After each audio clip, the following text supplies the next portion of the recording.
Vous savez, lorsqu'un écrivain disparaît, il y a toujours ce qu'on appelle un purgatoire qui dure plus ou moins longtemps. Et puis, les écrivains de seconde zone, en fait, n'en sortent jamais du purgatoire. Et puis, les vrais écrivains en sortent, commencent à être réédités, lus, étudiés. C'est le cas de Jean Carrière. Je pense que Carrière est appelé à devenir une forme de classique, mais pas de la littérature régionaliste. Le confondre avec la littérature régionaliste, c'est passer à côté de la vérité de son travail. C'est vrai aussi de Chanson, et c'est même vrai d'une certaine manière de Jean-Pierre Chabrol. Jean-Pierre Chabrol, c'est moins un écrivain des Cévennes qu'un écrivain, je dirais, des milieux populaires, du Front populaire au XXe siècle. Voilà. Et quant à Carrière, c'est tout sauf un écrivain régionaliste. Et c'est le genre d'étiquette, parce qu'on a besoin d'étiquettes, notamment dans l'histoire de la littérature, on a besoin, je sais pas, romans féministes, romans noirs, etc. C'est des étiquettes qui sont commodes, mais qui correspondent pas à la chose. Voilà, c'est pas un régionaliste, c'est pas un régional, c'est un écrivain tout court. J'en ai parlé tout à l'heure, c'est comme Giono.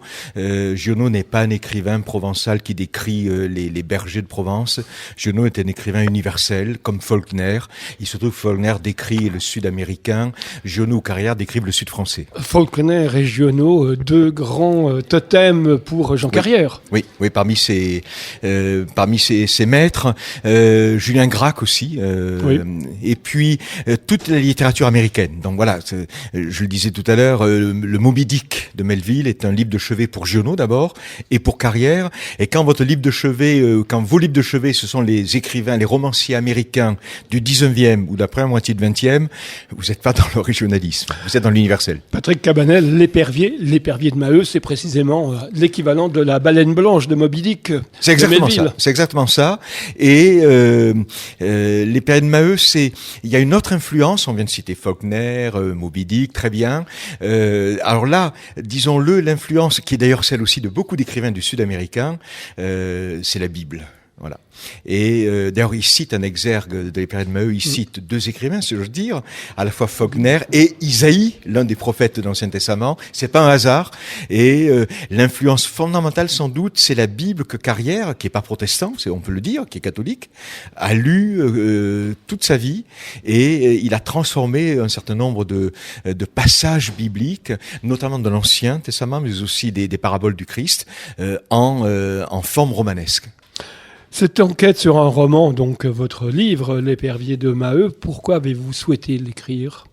J'ai pas souhaité l'écrire. C'est une commande.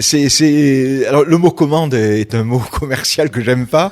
C'est une suggestion d'un ami qui a une petite maison d'édition au fin fond des Hautes-Cévennes, à quelques kilomètres de Maheu d'ailleurs. Donc le Bousquet-Labarthe. C'est le nom d'une commune qui a disparu dans les années 1830 tellement elle était minuscule déjà à l'époque. Et il m'a suggéré d'écrire ce livre. J'ai dit non immédiatement. Et un quart d'heure après, je me suis aperçu que j'avais toujours rêvé d'écrire ce livre. Et donc c'est parce que j'ai grandi dans le pays de Maheu. Ma famille d'ailleurs est concernée par cette histoire-là. À Saint-Julien-d'Arpaon. À Saint-Julien-d'Arpaon, voilà où j'habite maintenant. Et voilà, il y a des choses quand on est historien, c'est-à-dire pas littéraire officiellement, qu'on s'autorise pas.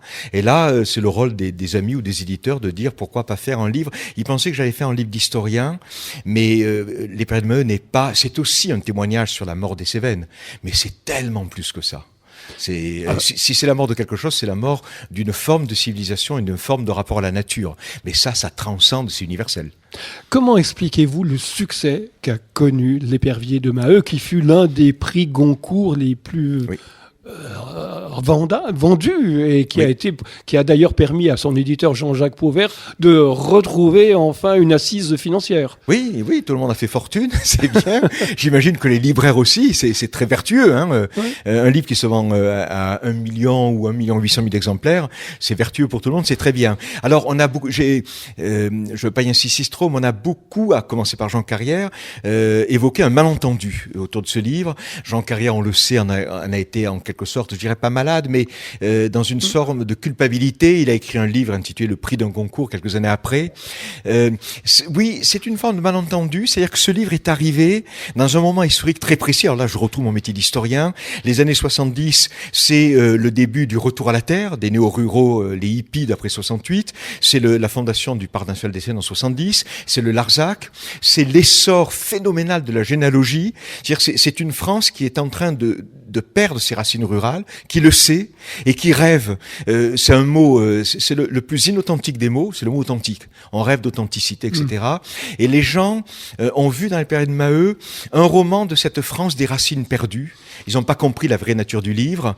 Il y a eu, vous le savez aussi... d'où ce malentendu, d'où ma première question volontairement, justement, je savais que vous alliez répondre par la négative sur la littérature sévenole, mais il y a eu un malentendu peut-être de la part d'un certain nombre de lecteurs qui peut-être ont acheté le livre mais ne l'auront pas lu, car c'est un grand poème en prose, c'est un roman métaphysique. Absolument. Et peut-être un certain nombre de lecteurs ne s'attendaient peut-être pas à trouver ce texte-là, cette littérature-là. Absolument. Alors, qu'est-ce qui est le meilleur pour un romancier? D'être lu ou d'être acheté? Alors, ça dépend. Ouais, faut être sérieux. Matériellement, c'est bien d'être acheté, sans doute. Après, c'est pas mal d'être lu. Et là, on parle devant un romancier, là, Patrick Cantaloupe, qui nous a rejoint. Il nous dira. Je vous signale qu'il a été aussi beaucoup lu en bibliothèque. Parce que j'ai trouvé des traces. Le livre était emprunté sans cesse dans la bibliothèque, des dizaines de fois. Donc, c'est-à-dire qu'il a été acheté et lu. Oui. Je pense que pour un écrivain, être acheté, c'est bien. Être lu, c'est encore mieux. Si possible, c'est être lu après avoir été acheté, c'est parfait. Oui, il y a une forme de malentendu. Les gens ont cru que c'était un roman sur le monde rural un peu idyllique, alors que c'est très noir perdu. Il y a eu des formes, ça m'a beaucoup séduit. Moi, je peux le comprendre, des formes de pèlerinage littéraire. Cet été, j'étais aux États-Unis pour enseigner, pas en vacances. J'aime pas les vacances. Et je suis allé autour de Thoreau, là, l'écrivain Walden de La vie dans les bois. Je suis allé faire le tour de l'étang. À Concorde. Et voilà, je comprends le pèlerinage littéraire, mais qui est sans doute une forme d'équivoque. Ce livre n'est pas un témoignage sur les Cévennes, c'est un témoignage sur la solitude de l'homme quand Dieu ne répond pas. Est-ce que c'est, comme je l'ai lu sous votre plume, le dernier roman aussi? Non, prêté. C'est pas mal. Par quelqu'un qui l'a acheté. Patrick Cabanal, oui. Est-ce que L'Épervier, je le disais, je l'ai lu donc, dans cette enquête sur un roman, c'est le dernier roman de Giono? Oui. J'avais écrit ça, mais c'était un peu injuste à l'égard de Carrière. Plus jeune, avant de relire la totalité de roman de Carrière, il a une vraie œuvre, Carrière. J'avais le sentiment, comme beaucoup de gens, que Carrière serait l'auteur d'un seul roman, Les Périodes Maheu. Et c'est vrai que il m'est arrivé de dire par provocation, c'est le dernier roman de Giono, parce que si vous lisez notamment Haine-Monde et autres récits, si vous lisez les derniers romans de Giono, qui sont des sortes de polars pascaliens un peu désespérés, on a le sentiment, relisez Haine-Monde et ensuite Les Périodes Maheu, il y a une vraie continuité. Mais c'était une sorte d'hommage rendu aux Carrières gioniens fascinés, mais c'était injuste à l'égard de Carrière, et notamment à l'égard d'une œuvre qui est beaucoup plus riche que ce seul roman. Et ça c'est un peu peut-être je dirais le prix du Goncourt.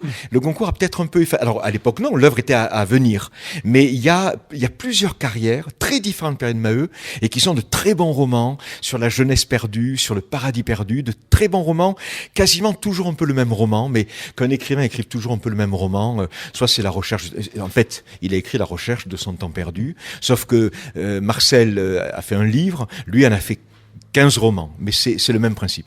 Il y a eu une période de creux vraiment importante pour Jean Carrière.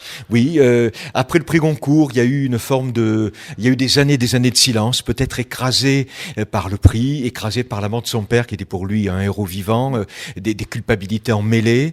Il s'est mis à publier très lentement. Il est passé un peu du côté de la critique littéraire, en écrivant un petit livre sur Giono, un petit livre sur Gracq.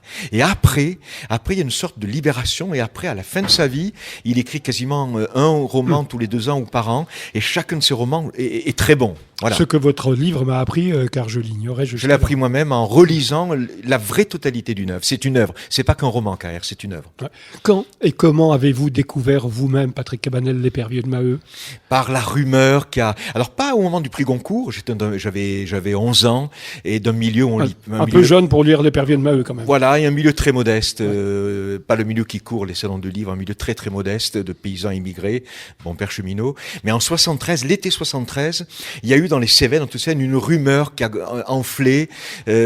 Chabrol vient de publier Le Crève-Cévennes, et un type a eu le prix Goncourt qui raconte un livre caricatural sur la mort des Cévennes, un protestantisme atroce. Oui, c'était la rumeur. Le livre a été il y a eu un malentendu dans les Cévennes. Le livre il a été perçu comme une attaque contre l'identité protestante des Cévennes rurales. Donc ça causait de partout. Comme je suis dans la commune où le livre est censé se passer, le maire était hostile. Donc ça faisait du buzz, comme on dirait aujourd'hui. On le disait pas à l'époque. l'époque. Et puis, quand vous êtes un gamin qui aime lire et que vous apprenez qu'un des chefs-d'œuvre de la littérature actuelle se passe dans votre commune, ben, c'est tout bête à dire. Vous lisez, vous comprenez pas tout. Hein. Je crois que j'ai compris les périodes de Maheu il y a 1 an en écrivant ce livre. Voilà.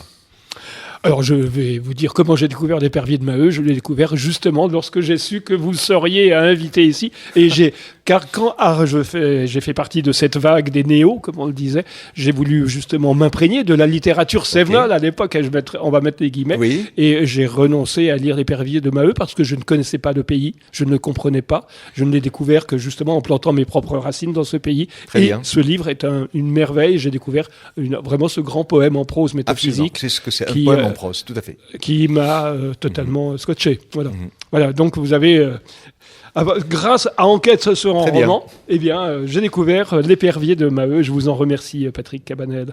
Merci. Vous avez donc là donné votre conférence, mais je pense c'est tout un cycle, il y avait tout un cycle départemental, justement, qui fêtait les 50 ans de ce prix Goncourt. Oui, la chance de Carrière et de ceux qui l'aiment, c'est que la famille a donné son fonds d'écrivain. C'est capital. Donc il y a ses brouillons, il y a sa correspondance, il y a toute la revue de presse qui avait suivi ses romans.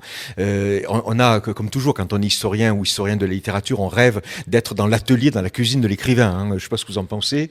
Et donc il a tout donné aux archives départementales du Gard, ce qui fait qu'on peut savoir d'où il vient, comment il a écrit, comment il a vécu. Et les archives ont monté une exposition qui circule, qui est ici en ce moment, je crois, à Barjac.